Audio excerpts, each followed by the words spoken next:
नमस्कार दोस्तों, स्वागत है आपका सीपी स्मार्ट क्लासेस में। दोस्तों, ब्रेकिंग न्यूज है इसमें। आज की सबसे बड़ी खबर है, उत्तर प्रदेश की सभी सरकारी भर्तियों के लिए यह नियम लागू होगा।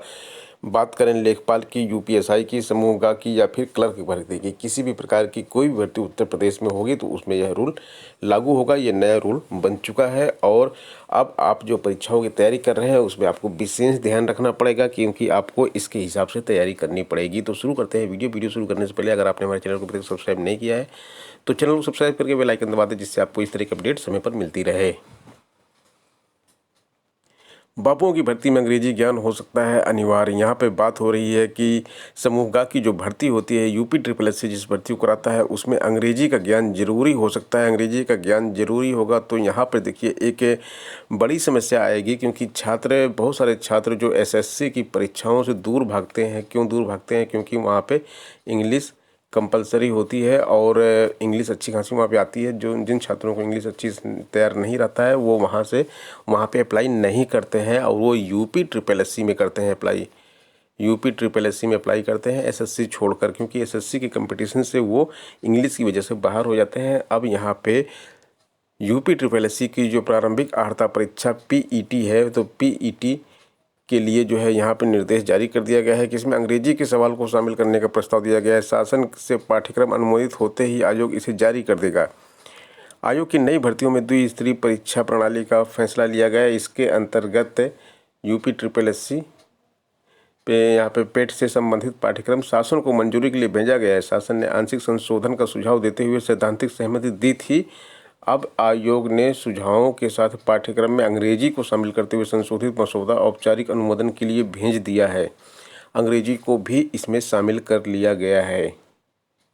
जो नया पाठ्यक्रम बनाया गया है उसमें 5 नंबर अंग्रेजी के लिए रखा गया है। 5 प्रश्न अंग्रेजी के होंगे और इस समय जो भी भर्ती आएंगी, लेखपाल की हो, यूपीएसआई की हो या फिर समूहगा की हो या क्लर्कों की कोई भी भर्ती होगी, विभिन्न विभागों में जो भर्तियां हैं उन सभी पर पेट लागू होगा और पेट पास करने के बाद ही उसमें आप जा पाएंगे।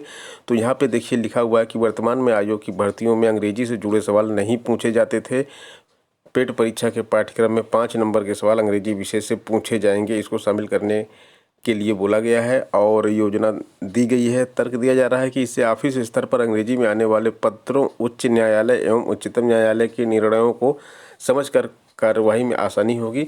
जानकारी के मुताबिक प्रारंभिक आधिकारिक परीक्षा 100 नंबर की होगी। प्रत्येक सवाल 1 नंबर के होंगे।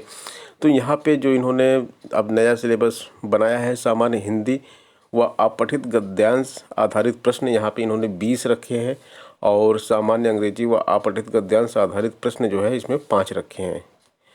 गणित, तर्क शक्ति, ग्राफ व तालिकाओं पर आधारित प्रश्न जो हैं वो 30 होंगे और सामान्य ज्ञान, विज्ञान, समसामयिक घटनाओं पर आधारित जो प्रश्न होंगे 50 होंगे। तो ये 50 प्रश्न जो होंगे पेट के लिए बहुत ही इंपॉर्टेंट होंगे। पेट की परसेंटाइल स्कोर आने के बाद ही आप मुख्य परीक्षाओं में बैठ पाएंगे।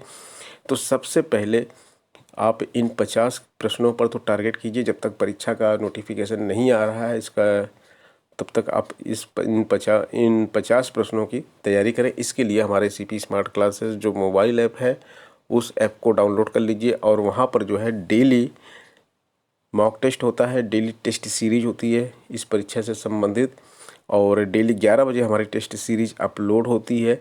अभी तक हमारी 90 से ज़्यादा टेस्ट सीरीज अपलोड हो चुकी हैं और PDF मटेरियल भी काफ़ी कुछ वहाँ पर अवेलेबल रहता है। लिंक आपको डिस्क्रिप्शन बॉक्स में मिल जाएगा।